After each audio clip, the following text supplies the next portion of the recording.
কবিতার নাম তুমি অশোক তুমি শোক। আমি যা পাইনি তা যেন তুমি পাও। চড়ুই পাখির মতন তোমার একটা সংসার হোক। উত্তরের জানালা দিয়ে মস্ত বড় আকাশ দেখা যায়।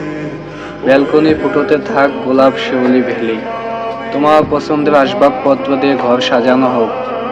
যে তোমাকে আপন করে নেয় সে তোমাকে ভালোবাসুক। আমাকে যে কারণে ছাড়লে সে সব তোমার হোক। ঘর আলো করে একটা ফুটফুটে সন্তানের জন্ম হোক। তোমার মতো করে সে বড় হয়ে উঠুক। যে নাম ঠিক করেছিলে তার সে নামই হোক। তোমার সুন্দর একটা বয়স্ককাল হোক। স্মৃতির পাতার জুড়ে অসংখ্য অঙ্গীকার নিয়ে জমা হোক। বসন্তের পলাশ ফুলের মতন রঙিন হোক তোমার জীবন। আমি যা চেয়েছি তা যেন তুমি না পাও। আমার মতন ভাঙ্গাচোরা জীবন যেন তোমার না হয়। মাঝে মাঝে কাবু দেখা পায়।